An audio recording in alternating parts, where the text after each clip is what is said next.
1. Go see your doctor. If you notice even a small hump or rounding of your shoulders, it is a good idea to bring this up to your primary care physician during a regular checkup. You can also schedule a specific appointment to talk about your hunchback if it is painful or concerns you. At the visit, your doctor may ask you to bend forward and reach for your toes. They will then trace your spine and look for any curvature. If your doctor suspects that you may have kyphosis, then they might order a series of X-rays or an MRI scan. 2. Work with a chiropractor or physical therapist. Your primary care doctor may refer you on to other specialists who can develop a comprehensive treatment plan for your hunchback. A chiropractor may focus on aligning your muscles with your bones through various sessions. A physical therapist can help to create an exercise program that will help to strengthen the muscles in your back and neck area. 3. Wear an orthopedic brace.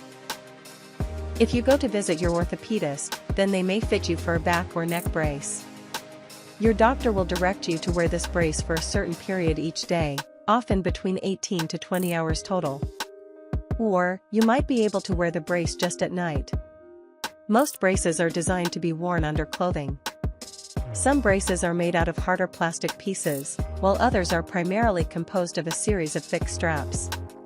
Make sure to wear your brace as much as your doctor suggests or it won't do its job. 4. Agree to surgery only in the most severe situations. Spinal surgery is a very serious procedure, so most doctors only recommend it to patients who need a higher level of care. To treat a hunchback, a surgeon will reposition the spine using a series of screws and rods. Most people begin physical therapy almost immediately after surgery. Most people take around 1 year to fully recover from the surgery.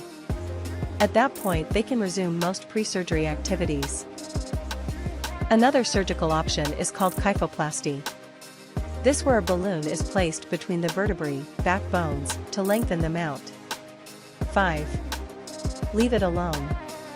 If your hunchback isn't noticeable or causing any health problems, then you might want to wait to treat it medically. It may be enough to make some simple lifestyle changes. This is often the case with younger children and adolescents whose bodies are still developing. The hunchback might disappear with the growth process.